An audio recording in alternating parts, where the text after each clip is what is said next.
From a combat perspective, I always, and I still feel like the meat and potatoes of any God of War game is combat.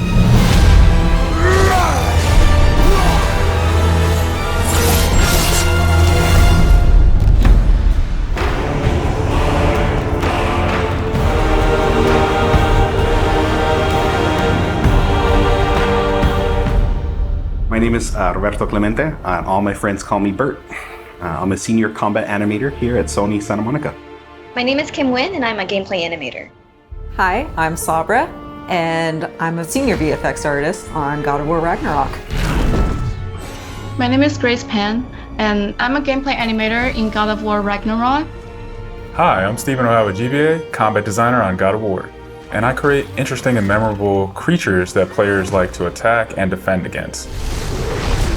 As an animator, you gave life to characters. You make them move, you give them personalities, you give them weight.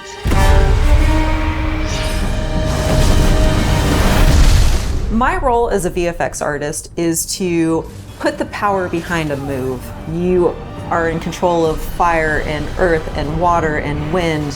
Whether you are throwing your axe or on the receiving end of an enemy spell, VFX is what really gives the movement and the danger to every move that a character or enemy makes.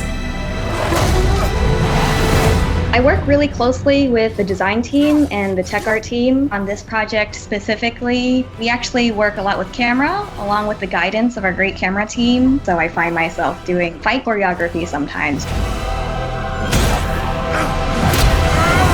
One of the most challenging parts about being a combat designer isn't the technical implementation of creating a creature, but it's really navigating that line between frustrating and engaging.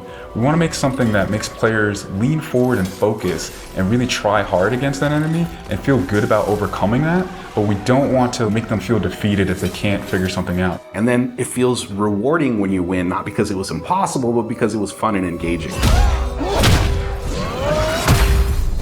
After the last game, we've heard the community cry out for more mini-bosses, bigger creatures, and enemy variety, and this time we really leaned into that.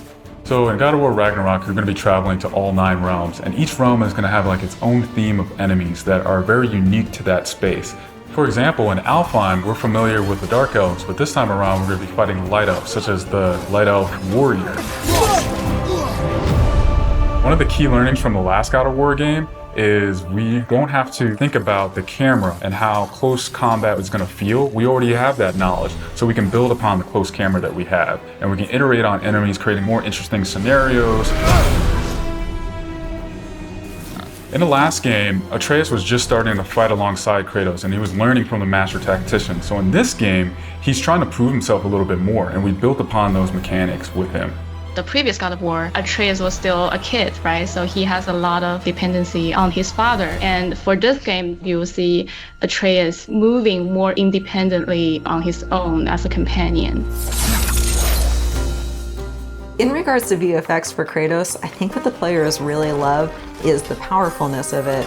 When you are playing as Kratos, you really do feel like the God of War. And moving into Ragnarok, we want to really make something bigger, make it stronger, make it more of a spectacle. You want them to be like, oh my gosh, I didn't know that the Blades of Chaos could get even better, but look at that.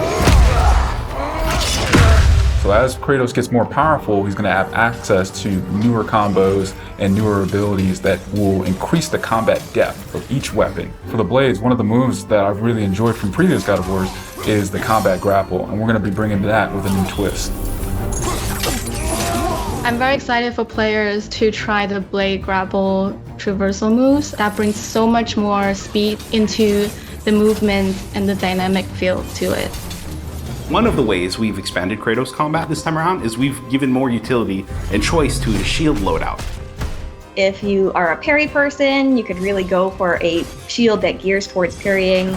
If you're a big blocker, then you could choose a shield that will really match your playstyle. One new mechanic or element that I'm really excited about is these combo finishers. Building up the stun meter this time around is going to lead to different ways to basically decapitate the enemy. You're going to be able to choose, which weapon you want to have when you kill a guy.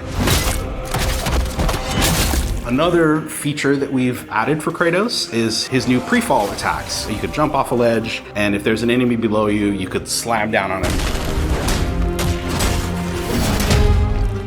There's such an emphasis on verticality in some of these fights that it's super engaging. And as Kratos, now that you have so much mobility and that you can also take advantage of that verticality, I think it just adds such another interesting layer to a fight.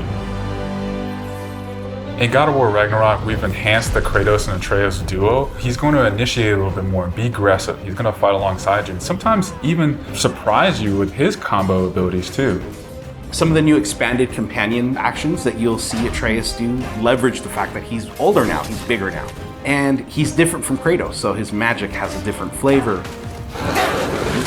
Not only that they fight side by side together, there are also a lot of mini games and player interaction moments. For example, like the puzzle systems and the set pieces. You definitely will see a lot more collaborations between father and son.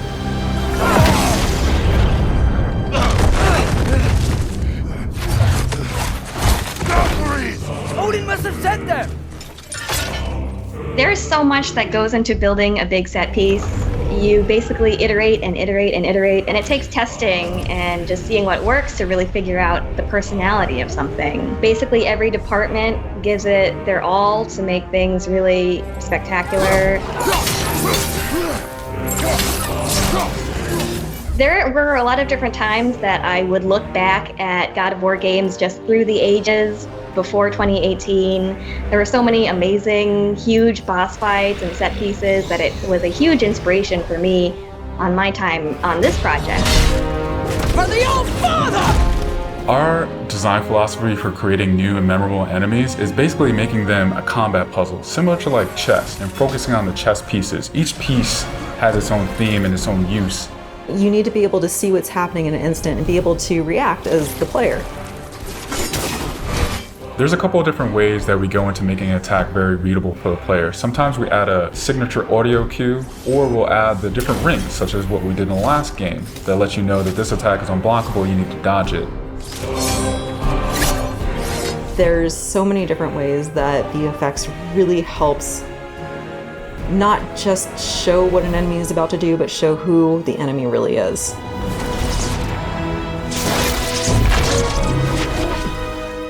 Everything you design has to be surrounding the essence of the character and a story.